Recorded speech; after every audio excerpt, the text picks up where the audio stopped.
bom dia. Bom dia. Olá, pessoal, bom dia. Você está assistindo ao Visual. É um programa acessível da TV Brasil. Acompanhe a gente pelo facebook.com/visual TV Brasil. Direto do Rio de Janeiro, o Visual começa agora.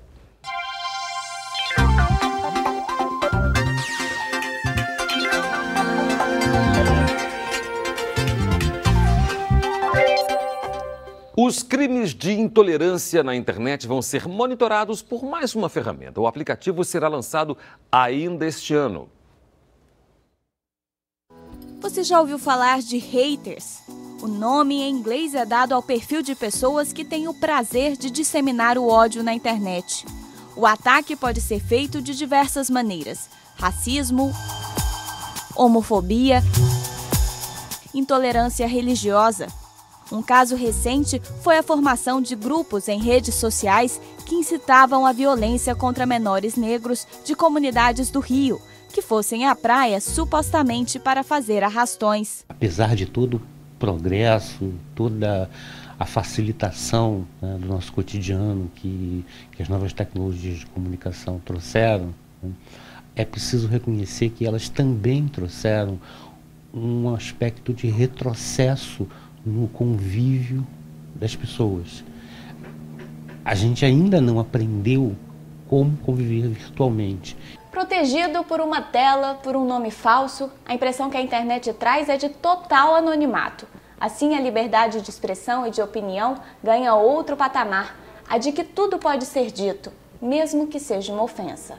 Mas não é bem assim. Qualquer material escrito ou imagens que promovam o ódio, a discriminação ou violência contra o indivíduo é considerado crime e pode ser punido. Hoje, o tipo de caso mais comum de ódio investigado pela Polícia Federal é o crime de injúria racial, né, que é previsto pelo Código Penal e que tem pena de 1 a 3 anos de reclusão. Já existem várias ferramentas que recebem denúncias. Só a Central Nacional de Denúncias de Crimes Cibernéticos recebe, em média, 2.500 denúncias por dia. Em novembro, a Secretaria de Direitos Humanos e a Universidade Federal do Espírito Santo vão lançar o aplicativo Monitor de Direitos Humanos. Por meio de filtros, a ferramenta vai rastrear mensagens de ódio e identificar usuários. Primeiro, ele tem uma característica pedagógica, informacional. A segunda característica dele é uma característica que envolve o usuário ter a decisão de denunciar as pessoas que cometem violação de direitos humanos.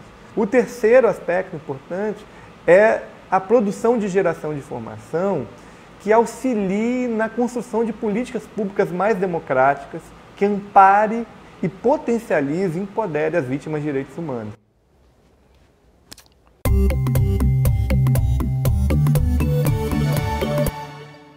Olá, meu nome é Ariel e tenho síndrome de Down. A meu lado está meu amigo surdo Cláudio Ramalho. Hoje vamos falar sobre caráter. Caráter é um conjunto de atos que uma pessoa adquire ao longo da vida, que define as atitudes dessa pessoa. Podemos comparar o caráter com a construção de um prédio. É importante ter um alicerce, uma base, para o prédio não cair. Ninguém vê o alicerce desse prédio depois que ele está pronto, mas é ele quem dá a sustentação para que esse prédio não caia. Caráter é assim. Vejo suas atitudes boas e sei que você é uma pessoa de bom caráter. Vejo que você tem estrutura. Existem maneiras diferentes de mostrarmos o nosso caráter. Lembre-se, mais importante do que aquilo que você faz é o motivo por trás das suas ações. O caráter dá direção para as nossas atitudes, que podem ser positivas ou negativas. As ações revelam quem nós somos. Não é possível separar o caráter das ações de uma pessoa. Então, seja uma pessoa boa, de bom caráter. Eu procuro ser um Down com um ótimo caráter. E você? Com muita delicadeza, com emoção.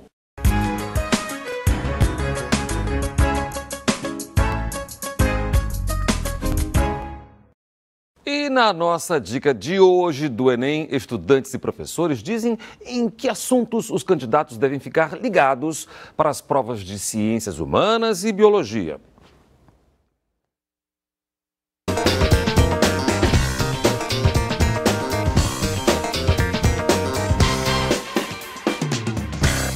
Com relação a temas, né, que o aluno tem que estar trabalhando, primeiro é estar atento ao que está acontecendo no mundo. Ok? A gente vê nesse momento na Europa a questão da imigração, acredito que pode ser cobrado alguma coisa com relação à imigração, né, dos imigrantes sírios que estão indo para a Europa. A gente sempre pensa na questão das macro-regiões, economias, nos climas e na imigração, que é um tema muito recorrente nos vestibulares recentes, né, com a questão da imigração na Síria, na Europa. Questões de cultura afro-brasileira são recorrentes na prova do Enem, então é importante estudar a cultura afro-brasileira, tem sido cobrada. Questões com relação ao direito das mulheres também são cobradas frequentemente nas provas do Enem. E também acho que é importantíssimo, né, pensando nessa questão de Brasil, estudar as questões relativas às constituições brasileiras. História cai muito República Velha, ditadura, geografia a partir de blocos econômicos. Biologia eu acho que vai cair bastante, de ecologia, de genética também acho que vai cair bastante, que sempre cai. E poluição, essas coisas. É uma prova muito previsível, né? Várias coisas que já caíram anteriormente, então fica mais fácil de saber. É só pegar provas antigas para estudar, na verdade. A gente procura abranger os assuntos que mais caem, que é ecologia, parte de fisiologia humana. A gente tenta dar uma revisão, pegar aquela matéria final ali para dar um gás e dar tudo certo.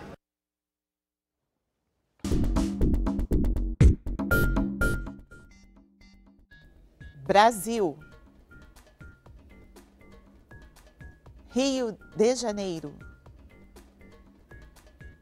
São Paulo. Brasília. Vamos falar agora dos Jogos Mundiais Indígenas. A estrutura onde vai ser realizada a maior parte das competições já está quase pronta. O evento em Palmas, no Tocantins, vai reunir etnias de pelo menos 23 países.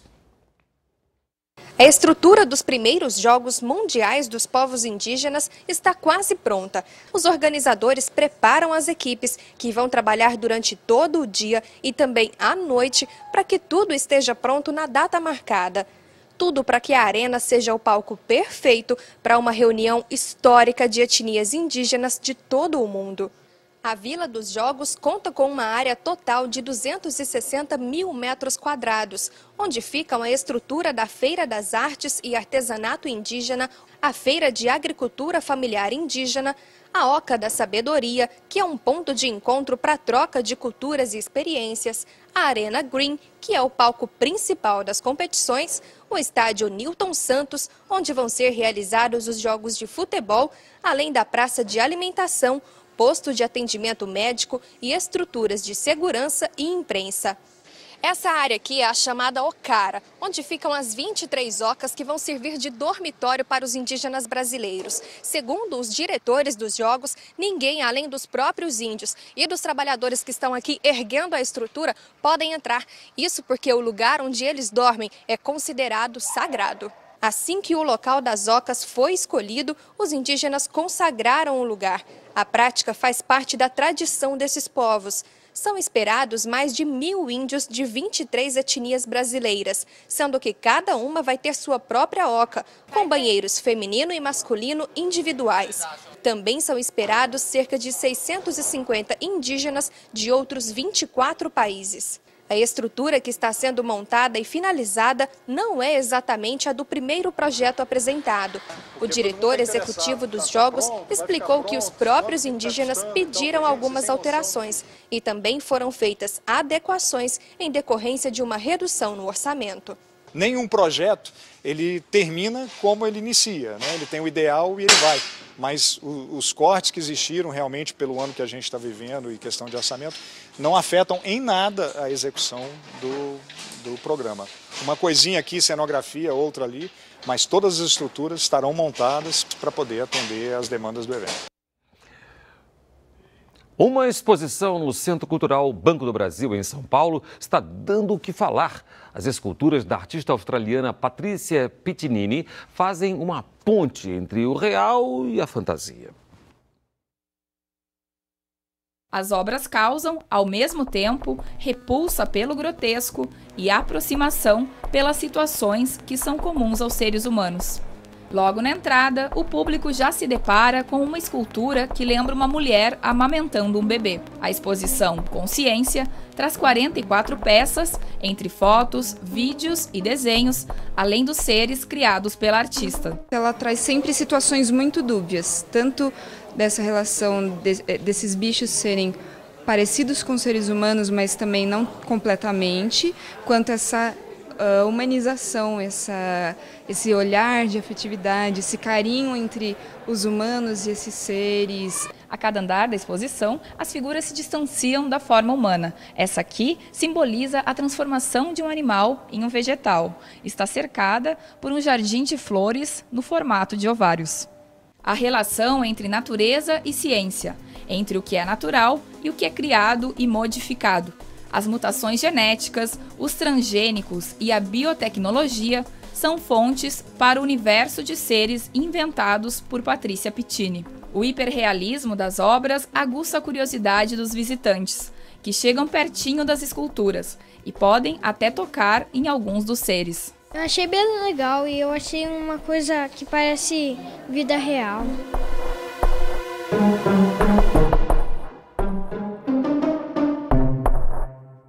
E o visual termina aqui. Muito obrigada pela companhia. E você sabe, né? Pode falar com a gente através do WhatsApp. O número é 021 97 452 2300. Tchau, bom dia. Bom dia. Tchau pra você.